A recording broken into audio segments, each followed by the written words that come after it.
Well, the boys around here don't listen to the Beatles run. Old Bo Cephas threw a jukebox needle at the honky-tonk where their boots stomp all night. What?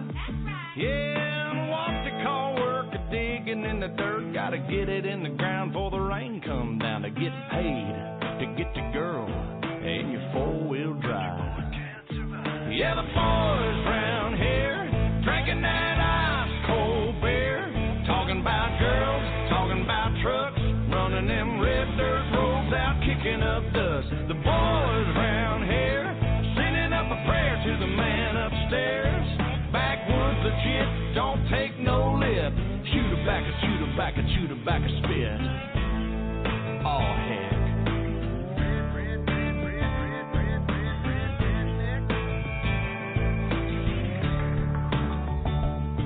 Well, the boys around here, they're keeping it country.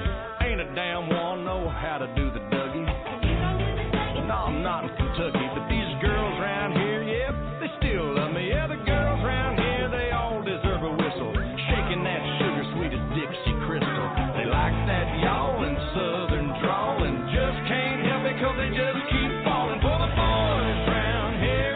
Drinking that ice cold beer, talking about girls, talking about trucks, running them red dirt roads out, kicking up dust. The boys around here sending up a prayer to the man upstairs. Backwoods legit, don't take no lip. Shoot her back, a shoot her back, a shoot her back, a spit. Let's ride through the countryside. Let's ride down to the riverside. Hey now, girl, hop inside. It's me and you gonna take a little ride to the river.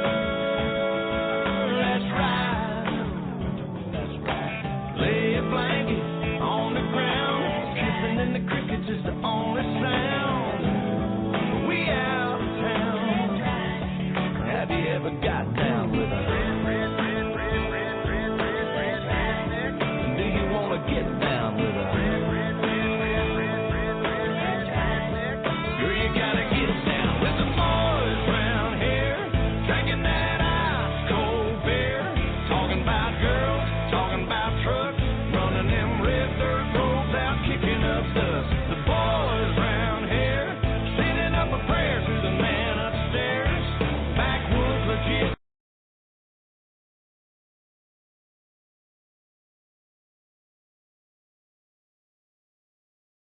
Are we on? Can anybody hear me? Hello? You're on. You're on. Welcome to the WINGIT call, July 29th, 2016. Brought to you from the middle of nowhere, USA, remote, just like the RNC and the DNC. Pastor, take it away. Father, we just ask for your blessing. We ask for your love. We ask for your strength. And we ask you to give us peace, Lord, as we receive all that's to be said today. Bless the speakers who share and bless the people who listen. In Jesus' name, amen. And Lord knows we need a lot of that today. Oh, I'm standing out here looking at 40 acres and nothing. It's hot. I'm sweaty. I gotta love it. I have, Wingman, are you there? Yeah, I'm here. Okay, I sent you, I just emailed some stuff to you. Oh, Don't know okay. if you had Let me go get it. Let me go get it.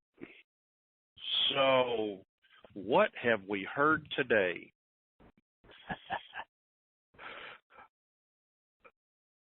Well, you know, there's a new pattern. The new pattern is everybody knows it's ready to go. So what can you talk about? Well, you can talk about when it's going to go. That's all you can do. And you can speculate on rates. But every Friday now, right around this time, there is a flurry of intel about it happening tonight. Now, whether or not we all know, you know, that and $3 will get you a coffee at Starbucks. Maybe. But maybe that's true. That's true. I haven't been to Starbucks in a long time. But what is interesting to me, in support of the intel that we're getting, is what I do now is I'm looking at mainstream media, and by that I mean Bloomberg, CNN, Money, the websites, not Fox News, not MSNBC. And what I see is I see articles hinting at what we already know, how bad the bond market is, how artificial the stock market is, how much in trouble the banks really are, especially Deutsche Bank. And it's like that every weekend. What I'm seeing here is there's more and more mainstream support for the position that we've taken over the past few months, which is the thing's going to implode if they don't do the GCR. And the GCR is going to be the one thing that pulls all of these institutions out of the cesspool they're in. So that's just an observation for everybody. Well, let me see if I can Go give ahead. the redneck version of it, Heiko. Lord knows I like to give the redneck version. So Yes. Here goes. Everything's in the crapper. This is an Al Bundy moment. Everybody knows who Al Bundy is. He's done with his business. He's got his hand on the lever. And if the PTBs don't pull their head out of where, the water is fixing to come down and clear out the crapper. And then we're all in deep doo-doo. So there's the redneck version. So let me... Oh. There we go. You want to address this email you got? Which one? The one about the question for the head redneck. Yes, please. Because it is something I've thought about too, and I've been given the answers for it. I was going to ask you about that. Absolutely, please. Yeah. Basically, just to paraphrase, somebody wrote Jerry, calls himself Johnny, and it's a great question. It's like, why haven't the banks purchased currency? Why are they going to give us all this money when they could just purchase all the currency and get it for themselves? And there's a couple of reasons for that. And it goes like this. Banks, even though they manipulate all kinds of things, some things they just can't manipulate. Banks cannot speculate. Bankers can, but banks can't. So let's just talk about the bankers themselves who know about this. Let's just assume that all the top management at Wells Fargo knows this is a real thing, knows it's going to happen, knows they can make fortunes off of very little investment. Why haven't they purchased currency? Well, probably the truth is they have. But they've done so in such a way that they can't be prosecuted or sued, either civil or criminal, in a way that, because when you're a banker, you got to sign certain documents. When you work for a big corporation, you sign other documents. It would be a litigation nightmare if somebody found out that all the banks had taken advantage of this and not notified the public in any way, basically not played fair. And bankers also, it's like I've got an acquaintance, I'll call him an acquaintance, who's a partner at a big hedge fund. And he knows about the GCR. He knows about the currency. He knows about the RVs. He knows about all of this. He hasn't bought any currency because the hedge fund he's part of is convinced they will make billions off of the GCR. And if they own currency, it could be construed as a conflict of interest. It could get him in trouble with the membership of his hedge fund, because remember, when you join a hedge fund, you become a member of a group. So a lot of people in finance are looking at this venture that we're in a way, through their own filters, and they're thinking, well, I can make $1 billion doing this. I don't have to buy the currency,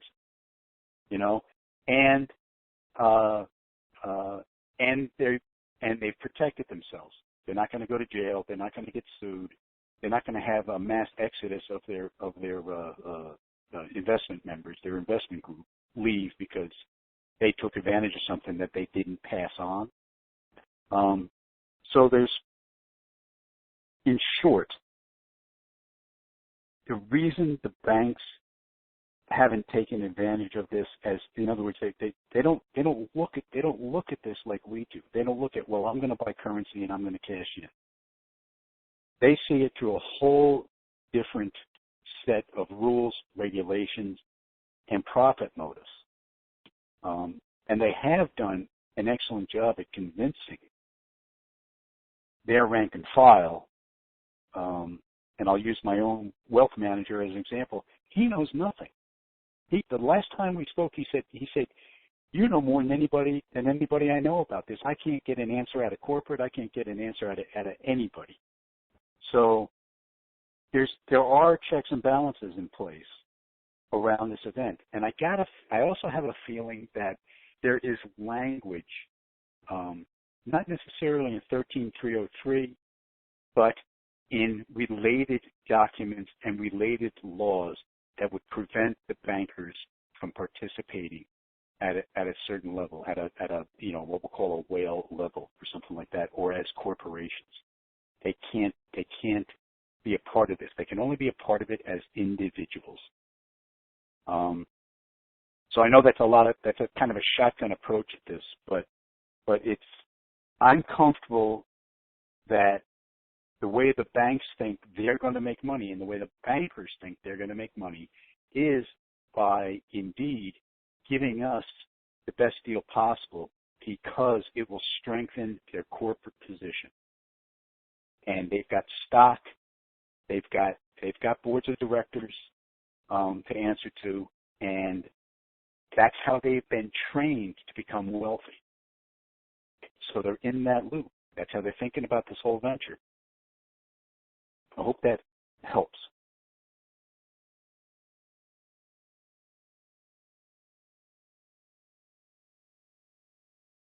You know what's fun about this call? When you say something, you have no idea what everybody's thinking. Yeah, hey, I forgot about. I'm not at home, but we got to bring Art in. Okay. Bring Art in. Art. Good afternoon. You're not at home. You're out in the back 40. Is that it? Uh-huh. Okay. You riding a horse or no? No. Okay. Well, do you have a horse? Not yet. Okay.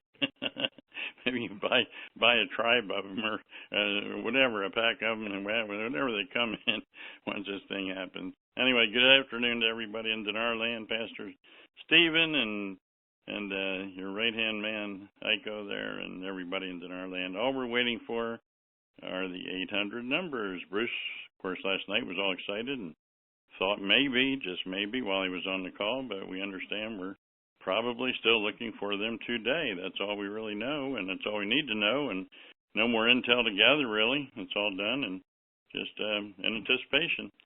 So I'm happy. I'm looking forward. I know everybody else is, and we can get on with their lives and do what we need to do and help a lot of people. And so basically that's all I've got to offer is everybody's in the same boat now, just waiting for the 800 number so I can paddle ashore and get busy.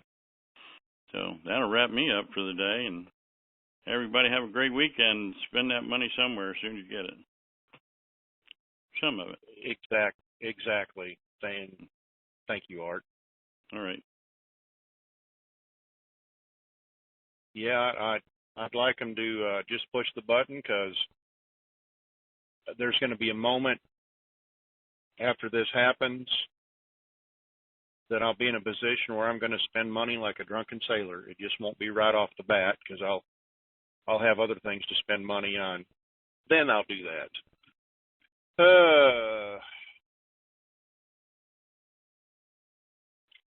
Shall we get to the questions, Iko? Yeah. Do you want me to read them? Do you not have them in front of you since you're out of the house?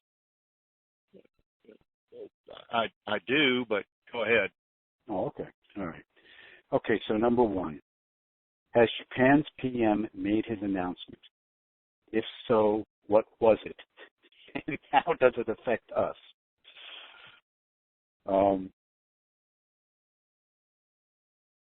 I don't think there's been any announcement. Do you? No, not the one they're thinking about, other than he made the announcement they were going to do a $28 billion stimulus package, which within a couple hours after making that an announcement earlier this week, within hours, their bonds went into the 2.8% negative range, bless their hearts, which is good for us. Why do you want to pay somebody to, borrow money from, or what is it, loan money?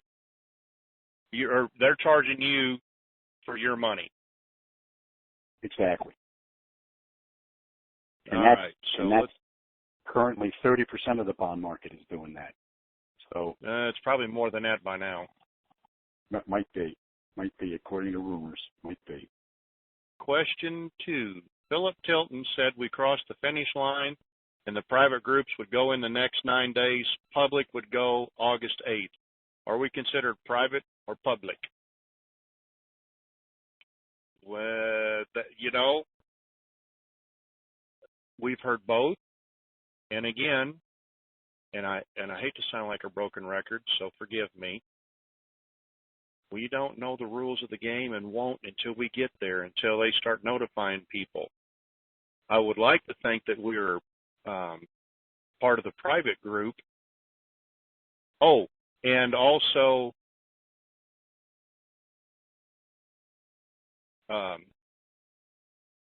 Awaken 3D is having a conference call this evening. Actually, about a half hour after I finish this call, 5 o'clock Eastern. No, I don't have the numbers in front of me, but they are in my forum. So I don't know if we're private or public yet. Iko, your 2 cents? Yeah, I don't know that either.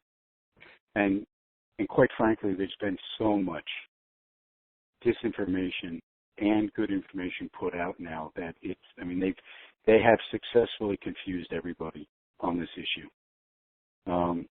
We're just going to have to wait. When it pops, everything's going to be laid out in black and white. But what that black and white is right now, we just don't know. Choose your choose which side you want to cheerlead for, but we don't know who's going to win that game. So that's up in the air. Okay.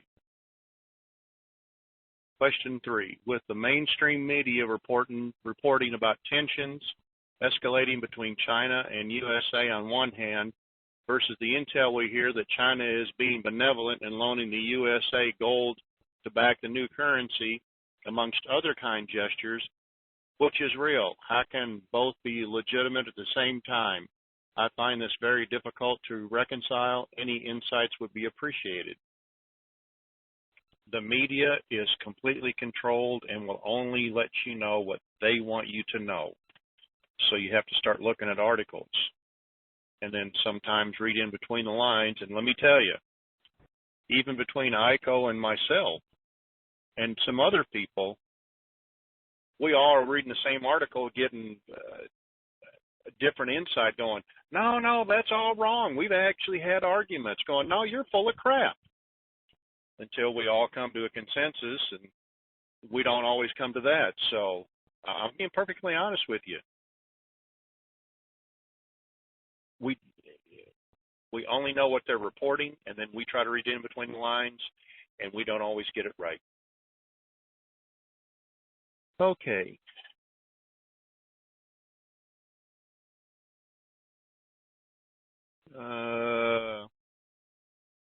We're considered private. Okay. Question 4. Are there USNs and TRNs, and if so, are they now in circulation? Where or are they needed for the GCR to occur? Seems that we've been told and we're hearing that the USA is the last holdout on giving up new asset-backed currency. So as of right now, no, they're not in circulation. If they were, hallelujah, we'd be there. And the USNs are going to be for in-country, and the TRNs, the USNs are going to be in-country and if you travel, and the TRNs, from my understanding, are country-to-country type money. So we may not ever see the TRNs. Aiko, translation? No, I think that was fine, and they are not needed for the GCR to occur. However, when the GCR occurs, they will have to be instated because the U.S. cannot afford to hold out on going into an asset-backed economy once the rest of the world does. The U.S. dollar would literally be worthless on the international markets if they did. Quickly. It would quickly, and it would also create a lot of overnight hyperinflation, and they'd have a revolt. But you want to see people show up out in the streets, with pitchforks and whatnot, and just go ahead and start charging $8 for a loaf of bread in the supermarket. Man, that'll bring out everybody, including my 96-year-old mother-in-law. So that's I think that's all we need to know about it. We've been holding out for whatever reasons. God only knows what the reasons are. I'm sure it's so the PTV can make as much money as they can before this thing has to go asset back. But they are not needed for the GCR to occur. And the GCR will force them to occur. Question 5. Does the increase in amount potentially we could be receiving result in an increase in the cost of living rising? No, because back before Nixon took us off the gold standard, prices were pretty stable. Loaf of bread was, 30, 40, 50 cents, something like that, somewhere in there. And then when he took us off the gold standard and we went to the IOU called the Federal Reserve note, that's when inflation started kicking in and things started going up. So we should have a reverse process as prices come back down now that we have a tangible asset in our hands. Yes, our buying power, once the globe reaches parity, in other words, everybody's asset backed, our buying power will actually increase dramatically. So the cost of living won't rise, it will decrease. And at the same time, the purchasing power of our dollar will increase. So between the two, we'll be in much, much better shape. There's also, and again, I'm not a financial expert, but my understanding is if people can hang out, their 401ks will come back even stronger. But it's a long-term outlook. Nobody can say whether it's 6 months or 6 years. But the folks who rely on income from their retirement portfolio, they're the ones that are going to get hurt initially. If you can leave your investments alone in these various retirement structures, you'll actually come out looking pretty good at the end of the day. But the problem is nobody knows how long the global parity is going to take to be realized. Yeah. And number 6, we just answered number 6, so we're going to go past that one when we answered question 5. Question number 7. If you get the 800s, will you still send a tweet out? Do you guess we will get emails? And please give your best guess as to who would be sending them if you think so. So many questions on this part. Thank you for your best guess. Are Intel providers working together on this? No, they're not. If I'm allowed, Go ahead. We've heard many different scenarios. That's all right. We've heard many different scenarios. If I get the numbers and I'm allowed to do that, absolutely. We've heard scenarios like there's only going to be emails and you're going to have a code to go with it, which means I will have nothing to tweet because there will be nothing for me to tweet. You know, it's like plasticware, one-time use and throw it away. We've heard that on emails. We've heard that, yes, there will be, and there will be a big public event. So I talked with ICO about this. We don't know if there's going to be a great big public event because they're trying to keep this quiet as much as possible. Because when the general public does find out, they're going to be a tad testy. Why didn't you tell us about it? So on and so forth. So, no, the Intel providers are not working together on this. Everybody's got their own platform and nobody wants to talk. And besides, Jerry Maguire's name is so vile to some people it causes them to spit. Other people want to talk, but most of them don't want to talk to me because I tell it too much like it is, straight. I don't have time for the BS. And neither do you. Iko, you want to clean that up for me? Yeah, I'll add a little comfort level, guys. If somebody, anybody, one person gets an 800 number, I guarantee within 4 hours we'll all have that 800 number. That's going to be like throwing a match into a puddle of gasoline. It's just that there are so many leaks and so many private conversations in the background and so many small groups. If you apply actuarial formulas to this, it's gonna spread like wildfire. So please don't be worried about finding out about an 800 number or finding out where your exchange centers are or any of that. They want to get this process. So however they do decide to communicate this to known currency holders, the word's going to get out. But Jerry's right. Everybody's like protecting their little turf like, well, I'm going to get the 800 number first. You know, BS. Total BS. And I'd love to say a few stronger words about it.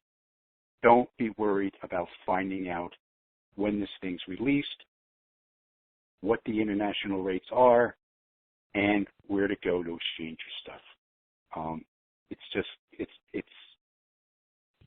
It's a what's the word? It's a non-starter. You just wipe that out of your minds. You're going to find out.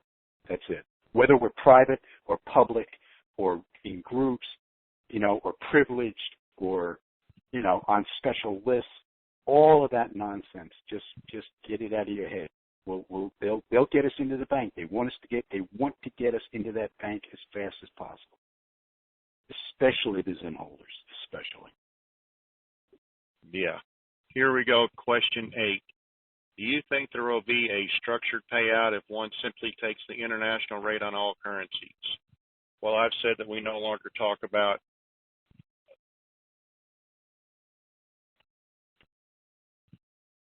Well, we don't know. no, I was reading a text. Okay. It's not a structured payout. I've called it a contract payout, and Michael's right. We don't know. We do not and will not know the rules of the game till we walk in the door. That's why I'm suggesting that you have all of your moments before you get there. That way, when you walk in, you're a little calmer than walking in going, where's the bathroom at? Try to have all that done before you get there. If you have to, stop before you get there and have another moment. Don't drink coffee either. Don't drink coffee. And if you're gonna puke on the lawn, not on the sidewalk outside the building. Remember that too.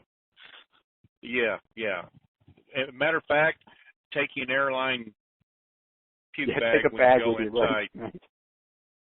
Yeah. And breath mints for afterwards. So we don't know. Remain flexible. Please remain flexible. Just because we don't know. Okay.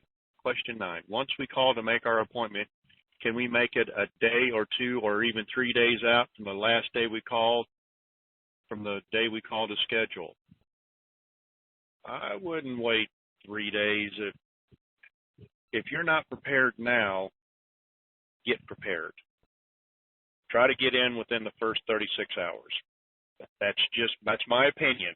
I don't want to send people into panic mode. It's just me. I want to get in, get my business done so that I can take care of business, and I'm not talking about monkey business either. I'm talking about business. Heiko? Yeah, I'm going to be a little more forceful about this. Don't screw around with your appointment. When they offer it to you, if they say be in here at 4:30 a.m., you better be there at 4:30 a.m. Don't jeopardize your appointment. We've got one shot at this. One shot. Now, be if early. You're out of the country, be early. Yeah. Yep. Yeah, be early. Right. Check in 15 minutes early. The whole bit. And if you're out of the country or out of state, you got to do whatever it takes to get back in and get to the appointment. If you call and explain to people, well, you know what, I'm in England. It's going to take me 24 hours to get back into the States. That's one thing. I'm sure they'll accommodate you, but I don't see any upside to delaying your appointment. You're not going to get better rates. The market's not going to go up in 72 hours. It's, none of that. Don't make this complicated. Keep it simple. Get in, exchange, get out, and sit back and see what happens. Okay. Heiko and Jerry, seriously, will we still be here on Tuesday? I want to reply to this the best way I know how. And so I'm going to do it this way. Dude or dudette. If I knew that, I would go out and mortgage the farm and buy a whole lot more than what I have if I knew that. There's only a couple of people that really know, and fortunately, they didn't include me, and I'm a little testy about that. So I sure hope not. Could we be? Yes. Will we be? I don't know. Question 11. Do you think the USN announcement will happen at the same time of our exchange of announcement? The public will need to know about the new currency as well as all the retail stores. I think there could be an announcement, but in the meantime, and this is really going to get me in a pickle, but I don't care. I think that we could operate on a dual currency as we pull this other stuff off the streets. What, and people are going to say, well, Nixon, we went off the gold standard in 71 and we were still using the same currency. Well, that's because it was the fiat dollar, but it wasn't dual currency. We're supposed to have monopoly looking money coming. Yeah, it'll look different. So I think that we're going to see both of that at the same time, because Iraq at one point, they were told, look, you've got this currency.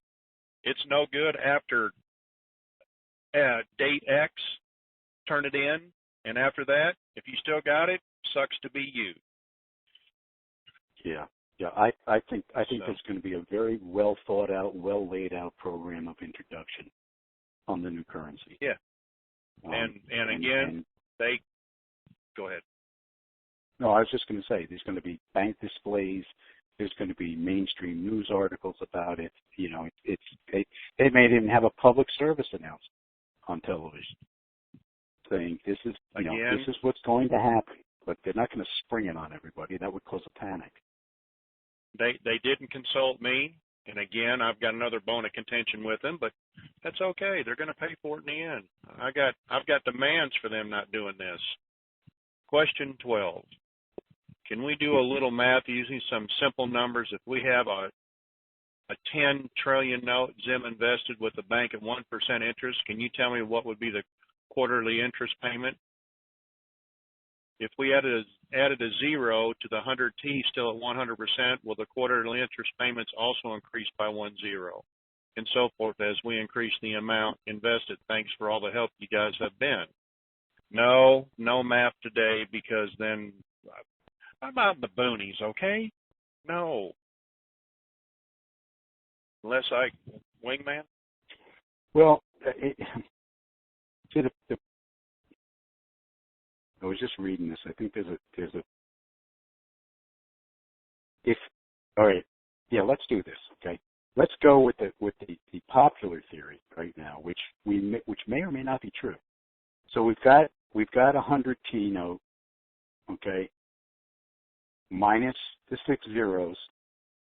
So and then again, what's the value? Let's say it's 10 cents, just for the example. See, that's the problem. Like you want to know what the quarterly interest payment is. Well, it's going to be substantial, but so a 100T note minus the 6 zeros times 10 cents is $10 million, right? Right, $10 million. So 1% of that is $1 million. Excuse me, 1 million minus 1. Go ahead. Yeah, it's tough to do. Sorry, I think it's $100,000. But that doesn't answer your question. I think inside this is you haven't got all the information in order to do the proper math on this. But overall, if the quarterly interest payment also with the quarterly interest payment, 1% of 10 or 1% of 100 is 1. 1% of 1,000 is 10. 1% of 1,000,000 is what? 10,000. So yeah, your quarterly interest payment increases by 10 if your notes increase by 10 or the value increases by 10. That's the answer to the back half of this question. But until you know exactly what you're dealing with, whether they're lopping off the zeros, what the rate is, the question can't be answered properly. The only thing that can be answered is 1% of one thing is greater if there's 10 of them, right? I probably just confused the whole thing even more. Yeah, let's just leave that alone. Let's just leave the math alone. Yeah, leave the math alone. Yeah. So my board operator Can you come on down with caller number 1? Where are you from? And All right. Caller number 1, area code 615, Nashville, Tennessee. come on down. Show me the money.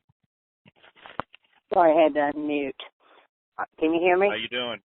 Yes, ma'am. I'm doing great. I read Joseph's post in the forum, but I would really like to know the international rates, not those humongous, unthinkable rates. Can We anybody? don't know. We don't know. I would love to say, and again, that's another thing they haven't consulted me on. I wish they would. The brainiac that I am, they refuse to share it with me, and let me tell you, I'm taking notes, and when it comes time to pay up, it's going to be quite high. Okay, well, thanks a lot. Go on to the next one. All right. The next one is area code 530. That's in Chico, California. Is that me? Come on down. Yes, sir. Quick question. We talk about the speed that we have to get in and turn in the currency and not to wait 72 hours. If you have much at all, it's usually setting in a safety deposit box at the banks. And if you're not in there by a Friday afternoon, you're SOL for more than the time frame that I think they're allowing us to get the money in there. Does that make sense? Oh, absolutely. That's why I've got mine close enough that I can touch it every day if I want. That was the answer I was looking for. Other than that, gentlemen, you have no idea how much I've appreciated your telephone calls, and hope to meet face-to-face with you at some point. Thank you. Thanks. And Thank I'll you. listen to the next. Thank you. Oh, hold on a minute, board operator. I need to I need to do a PSA. Actually, it's not a PSA. It's a plea for anybody that can help out. We've had a fellow Denarian that literally was burned out of their home this morning at 10 o'clock, burned to the ground.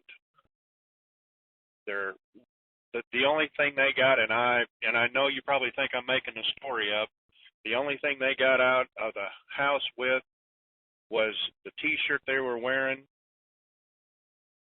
no shoes, the ID, a phone, and was able to grab their currency, and it's charred around the edges. I've got a picture of it. So if you could find it in your heart to make some small donations, would be greatly appreciated to try to help this individual out. And I'm just whatever you can do. And thank you for listening.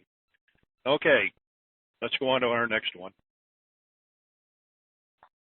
Hey, Jerry, all I would ask, if someone makes a donation, if they would just somehow donate on that it would say fire, that would help me tremendously. Oh, sure. All right. Yeah, just put down in the box fire and go to the wingitcall.com, and there's a donate button there. Thank you. You bet. Next caller. That would certainly help. Next caller is area code 310. That's in Los Angeles, California. Hi, Jerry and Aiko. How are you? How you doing, ma'am? I'm good. Aiko, I have a question for you. Okay.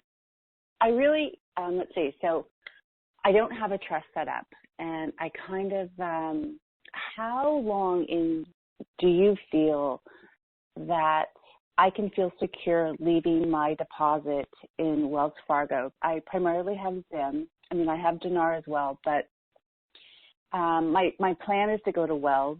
I have an idea of who I want to use as far as the attorneys that I want to use for my trust, and I have a pretty well-developed trust, how I want to set it up. But can you hear me okay? Oh, yeah. Yeah, I can hear you, sure. Okay. So I guess I'm just curious, what's your feeling? Like, do I have 30 days? I mean, and also another part of the question is, So once I make my initial deposit, should I then transfer out and use some other banks, and then, the trust will fall into place? Or can I leave it there? I mean, I hate the whole idea of leaving all of my eggs in one basket, but since the banks will, I guess does it depend on what I negotiate, how long I'll leave the money parked there? I mean, what's your feeling around that? Well, there's several parts to your question. It is my understanding that Wells Fargo, in particular, recognizes they are going to be dealing with folks who have no experience in handling, these kinds of this sum of money, and they have prepared a number of different programs to accommodate their new customers. One of them is what's been called a skeleton trust that they will have prepared and set up right there at the exchange meeting so that you can exchange your funds into a trust, which is going to, help you avoid some tax issues, and automatically start protecting your funds, which is the ultimate goal of a trust, is to protect your money.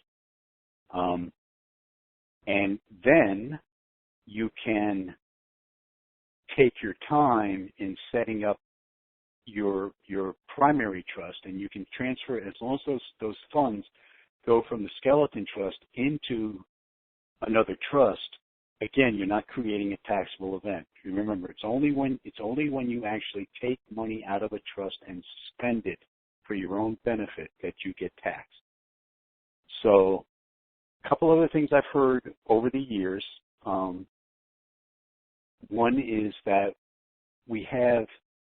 there's a grace period. There's you can exchange the currency and park it in whatever account you're going to park it in. And then you've got 6 months, 180 days to set up a trust. And as long as you don't touch that money, as long as you don't manipulate it in any way, it's considered the initial transaction into the trust. So again, you avoid tax implications. But of course, if it's just in the bank account, it's not protected. The idea behind the skeleton trust is that you've actually got some asset protection already started up for yourself. If you plan to move the money in any way, shape, or form, I would go with the skeleton trust, because then it's protected. Because if not, I think there's probably, and again, I'm not positive of this, but it's a conglomerate of what I've been told over the past couple of years. As soon as you start to move that money around, manipulate it in any way, it causes a red flag to come up, and the IRS wants to know what you're doing. So the whole idea is, don't do anything that would raise a red flag.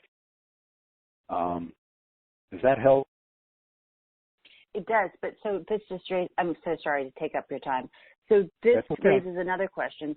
So if the banks will be having all of these, they'll become liquid again, right? So when you say you're protected, I know that the trust will protect the money, and that's ultimately what I want to do. But if I say nothing to nobody, to anyone, no one knows that I've exchanged except me and the banker that I sit across from, then what protection am I looking for within those first 30 to 60 days? I mean, how is that skeleton trust? We'll use the old, I get your question. Okay. We'll use the old construction thing. You back up over a 5-year-old child, okay, and kill them. There is no amount of insurance in the world that's going to cover that kind of lawsuit. And if you have that money, part of the natural discovery in a lawsuit is they're going to find out you have that money, even if you haven't told anybody. The law is going to find out that you have that money, and if it's not protected, God only knows. I mean, I'm talking about an extreme example, but extreme stuff happens to the nicest people. It happens. So I think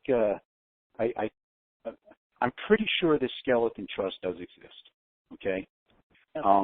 It's set up for folks just like you. You don't have to. Wells Fargo doesn't own that money. That's your money. It's in your trust. But what it is it's part of a whole. It's part of a corporate construction that is allowing is offering. I would imagine a decent level of protection. At least you're not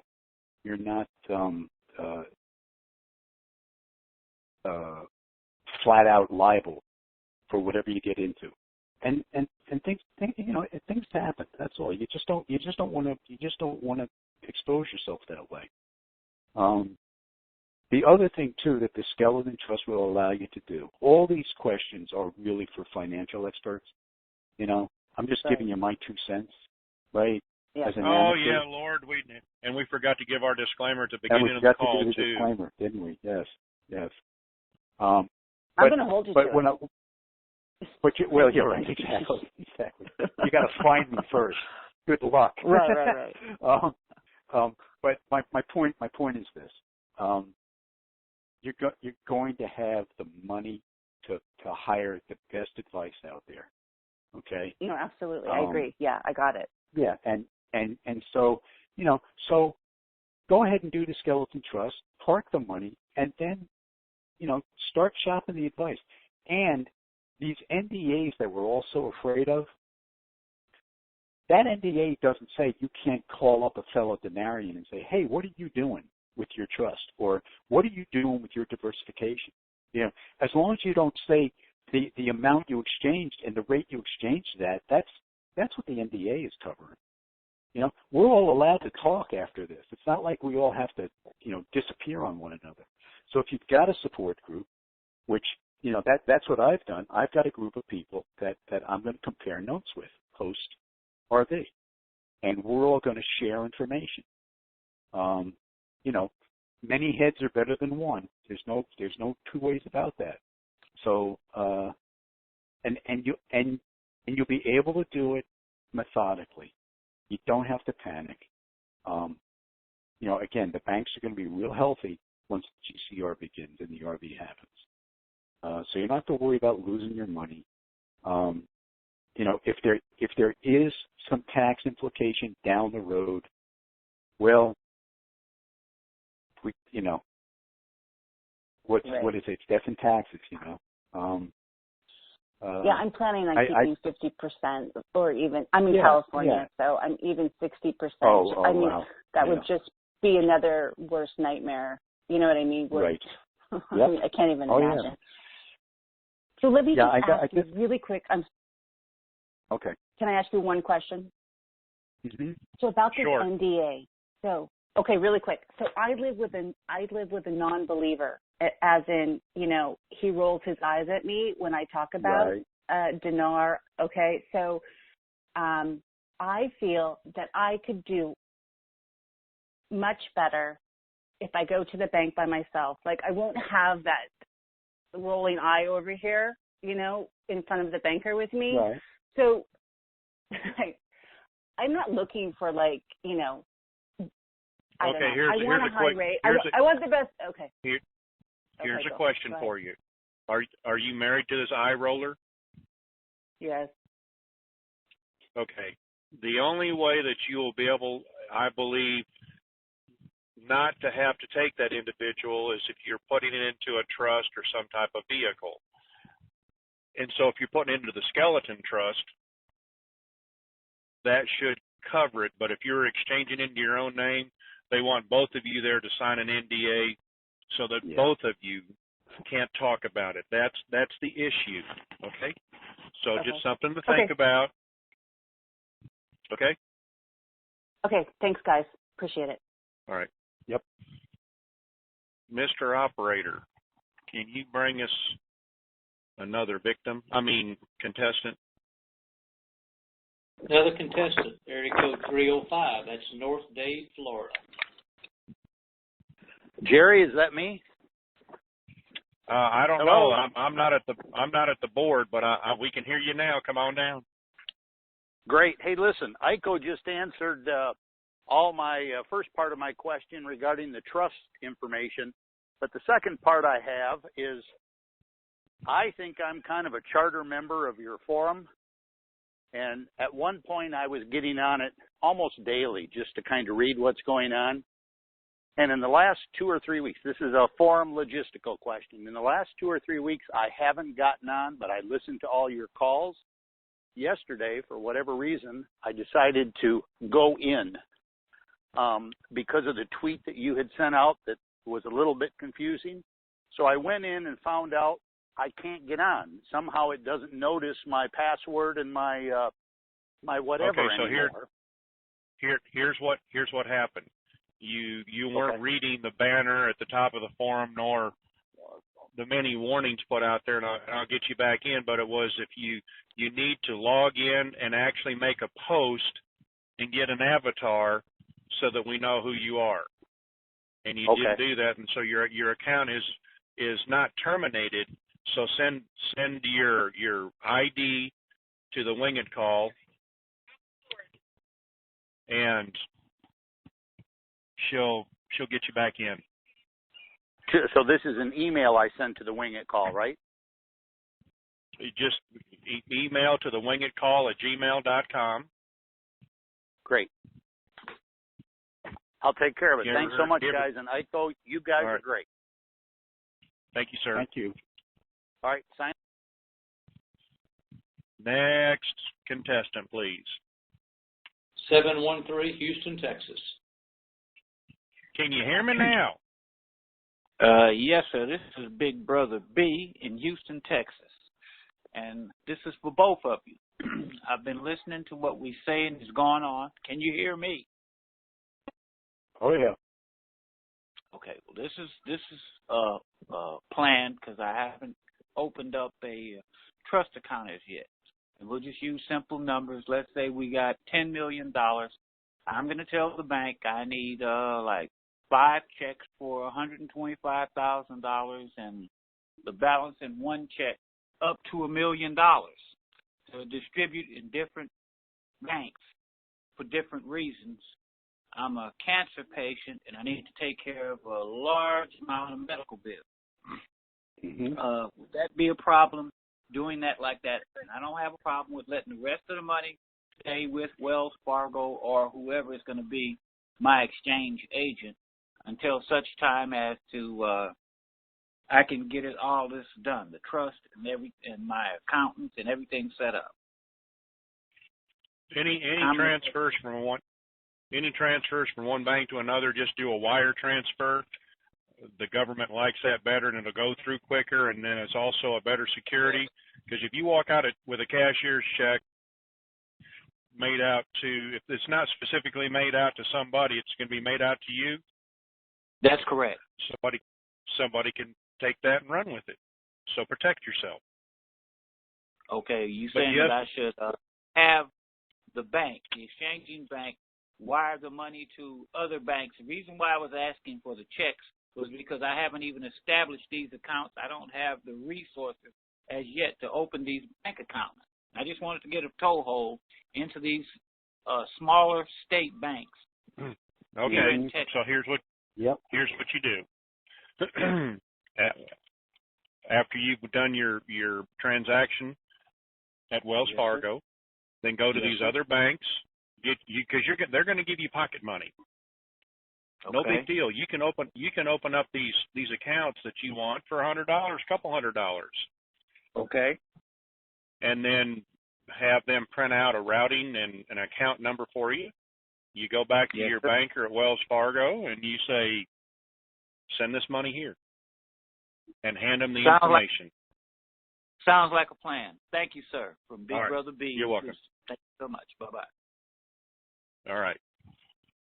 Operator, one more contestant, please. Last contestant is going to be area code 317. That's going to be Indianapolis, Indiana. Come on Good down. afternoon. Good afternoon. Hi, guys.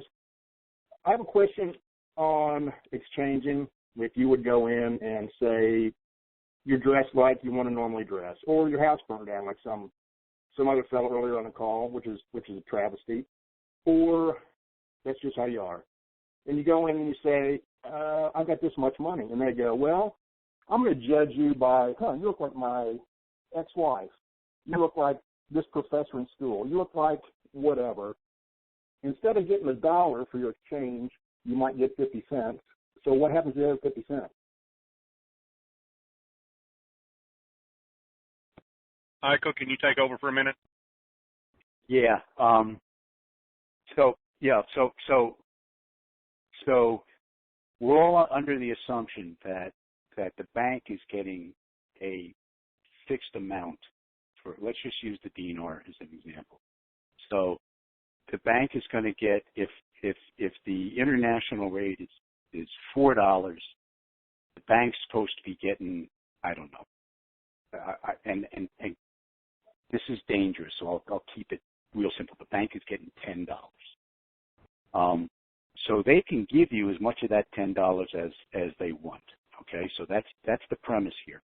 And what you're saying is, if they only give me $5 because I'm dressed like a Slav or whatever, what happened to the other $5?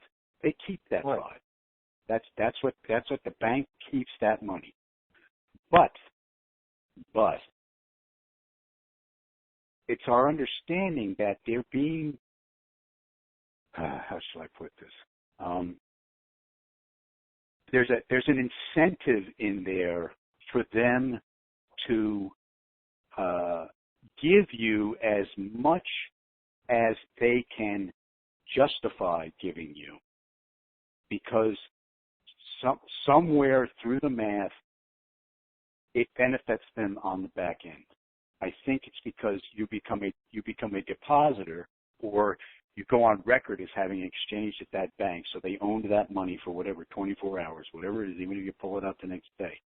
But they get bonus points in some way, shape, or form. So it behooves them to give you as much as they can, but they have to justify it. I want to try to keep this lineal.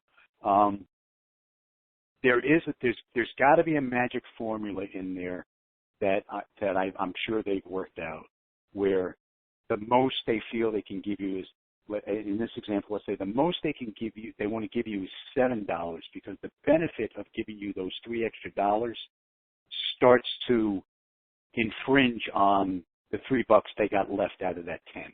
So there's some magic formula in there, but bottom line is it really does behoove them to give you as much money as they believe you can manage. That's why if you go in and present yourself as a business person, they're going to give you more than if you go in in a pair of baggies and a T-shirt, and sandals. Right. Okay. That's just the reality of it. They have to justify every single transaction. Remember, these transactions are going to be recorded. They're going to be witnessed.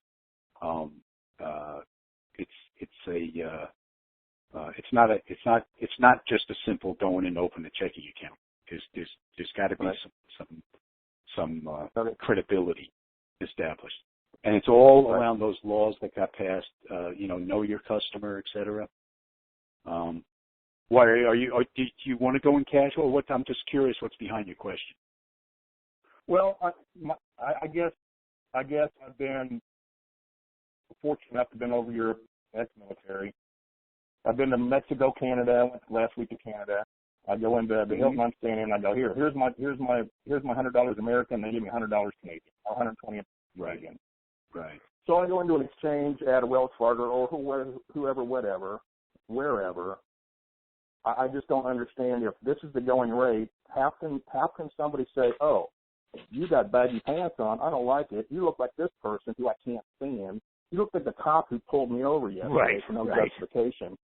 And I'm only giving you $3, but I could give you the 10, so I get 7 in my other stack. And I got extended. My incentive is this, which is cut down because I only gave you the X number of dollars for your extra. To me, that just seems so hodgepodge and shady.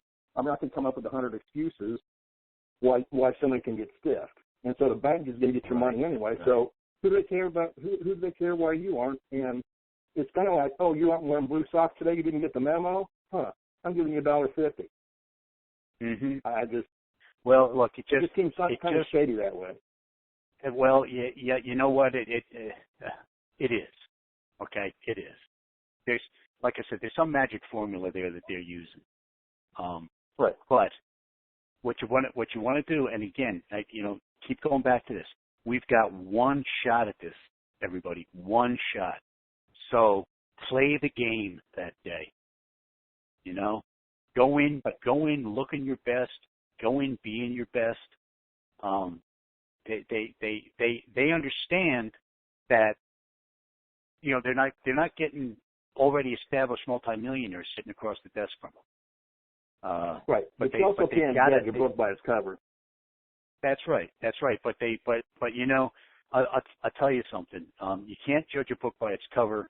But all the classics that I own, they're leather bound. They don't need a cover. Just because I like the look, no paperbacks here. It's all leather bound editions.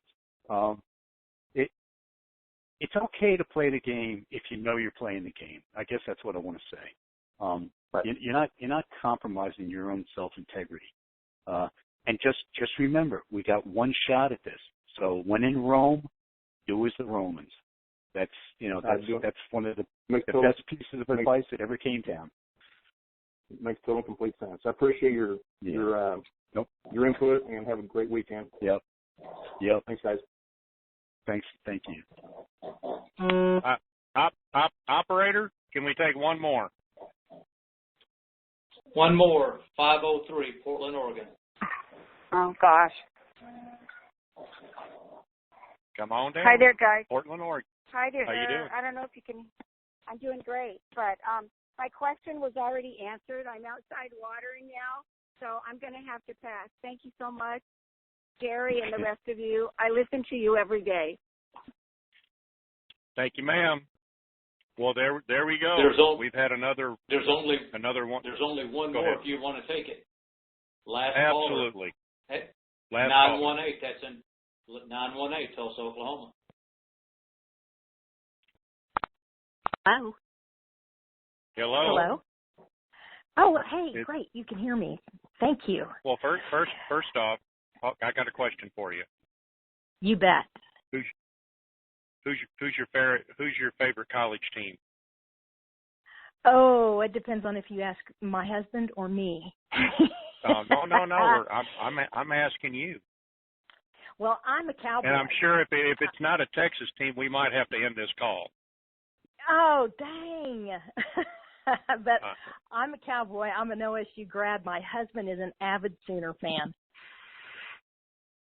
Well, I tell you what, I won't hold that against either one of you because we know that Texas is the best. Oh, money no, Boomer Sooner. Best money that Oklahoma football can buy. You're stealing all of our good players. All is fair in love and war. You know that. Absolutely. And for the Cotton Bowl, it pretty soon it's going to be moved to Jerry's world, but what the hey. Well, that's probably true. I don't know what part of Texas you're in, but I got to tell you, I love Texas. Oklahoma, I love Texas. I love all parts of Texas. But when it comes to football, you got to be a Sooner fan if you live up here. It's just part of the deal. I know. You got to play the game. So what's your You question, do. ma'am? Okay, so here's the deal. I actually am in the financial planning business. That's what I do for my clients. And I've been rolling this thing around in my head. Hold on. Mm-hmm. Hold I'm not on. advertising. Okay. I gotta say this. Here's the disclaimer. We on the Wingit call are not attorneys, financial advisors, CPAs, or any of that. And for the rest of the disclaimer, please go to the wingitcall.com and hit the disclaimer tab. Go ahead. Okay. I've got all those disclaimers on my stuff too. Okay, so I'm good with that. I kind of want to walk this through. So I've got two things I'm thinking about. So a few minutes ago, Iko, you made the comment that when you start moving the money around, because I am going to want to get it to some different institutions, you start moving the money around in large chunks, it's going to be a red flag to the IRS. And I actually know that as part of anti-money laundering and all that stuff that you have to take. But I still want to get it to where I want it to go. So you have any thoughts, if I want to move $10 million from Wells Fargo to another institution or the institution that I work for, right. I'm thinking that through. You think that's going to raise red flags with the IRS if it's going institution to institution? No. Well, I'd like to take a stab at it also. Yeah, go ahead. This is how it was explained to me. As long as you've got two legitimate banks or bankers talking, and there is a trail, there really isn't an issue as long as they're legitimate. Like if you want to move money offshore, as long as you're talking to legitimate banks, the amount can be anything. Okay. They just need to see where it's going. That's all. Okay. Well, and that's kind of what I was thinking. And then here's the second question. If you take the skeleton trust, okay, so we've got a titling thing here. So it's titled, let's just call it the revocable, cowboy trust. Of course it has our names in it. Okay, and you take that skeleton trust until you can temporarily get your ducks in a row, because the way that that's going to look on the backside when you've got the volume of cash that you have, the advanced planning that will take place after the fact is huge. And so let's say the bank account is held in JTWROS, okay, the bank that I'm transferring it from. But if we convert our currency and we put it in the skeleton trust, and now it has a different title than the account I'm transferring the money to, my current bank account, or there are actually several of them. I'm wondering if there's going to be an issue in transferring, because you're going from the such and such living trust, or however they've titled it, to Mr. and Mrs. Jones, JTWROS. Well, yeah, that's income. You're taking it out of the trust. Right. Well, and there's another thought on the tax. I mean, I'm just going to float this guy. But, there is a thought that tax brackets are going up in the future, given the level of debt that we have in the country. And so it may be smarter to pay the tax now than to postpone and pay later.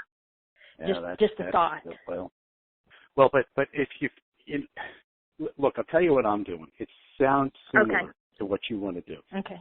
So I've got this big chunk of money in my trust. Okay.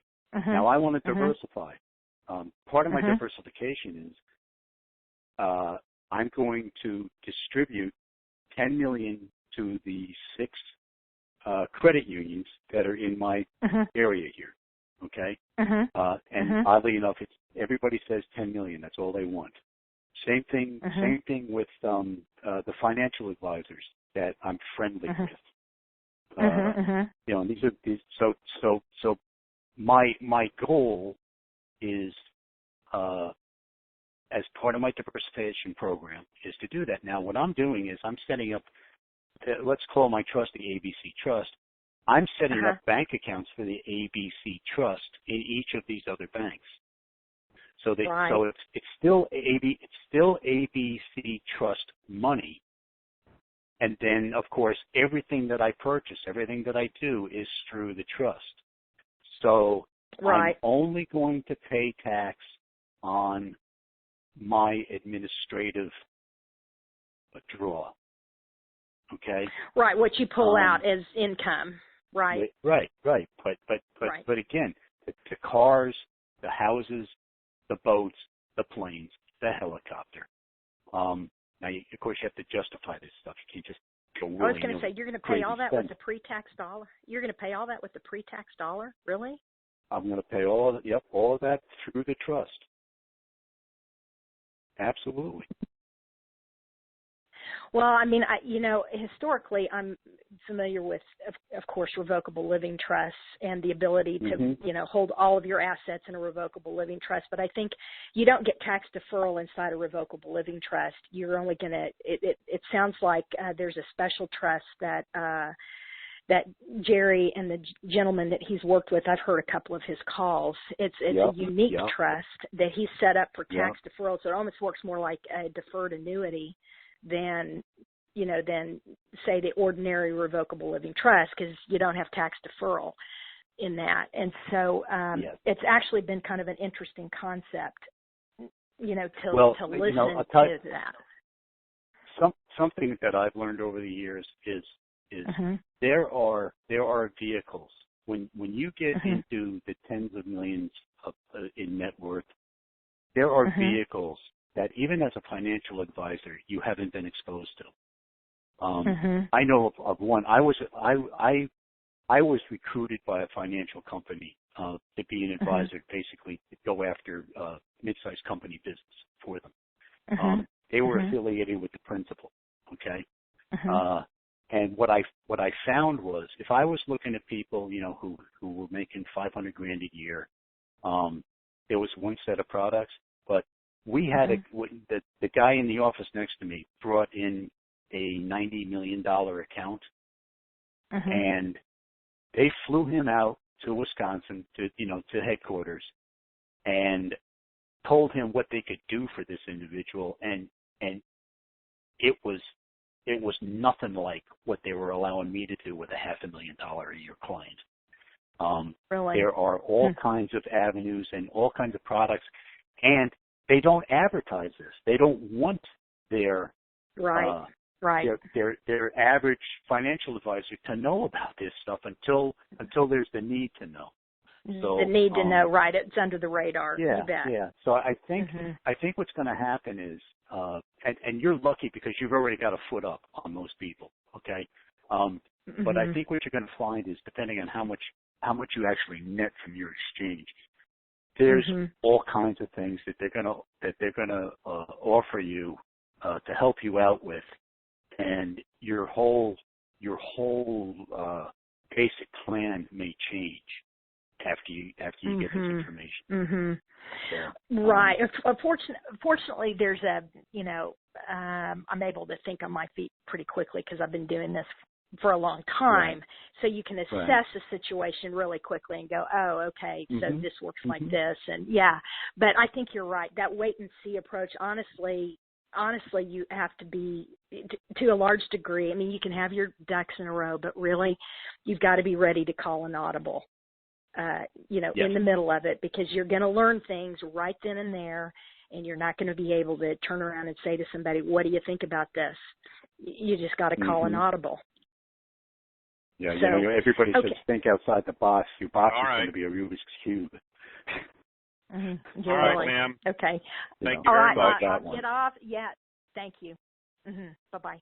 Okay. Pastor? Iko, do you want to do a quick summary? There's really nothing left to say. We just gotta be patient, and we gotta be calm. Anyway, I'll say this for anybody that can help out the fire victim. Thank you very much, Pastor. Take it away. Yes, Father, we pray for peace in every single person that's listened, and we pray for wisdom. You said, Lord, ask for wisdom. You would not hold it back. So let wisdom flow in our lives, each one of us, so we know what to do when, in every case in our life, not just as finances, but in every case, in every decision. Lord, lead that, bring wisdom and bring strength, bring comfort and peace, we pray, in Jesus' name. Amen. Thank you, Pastor. Appreciate it. Operator, if you'll get everything prepared, and just before you hit the button, ask Iko what the last word of the day is. Goodbye. He's not ready, Iko. Oh, he's not ready? I got to say goodbye again. No, No, I'm just waiting on y'all. Well, hey guys, you know, you got. All right, go ahead. just put a smile on your face. Really, put a smile on your face. Goodbye. All right, goodbye.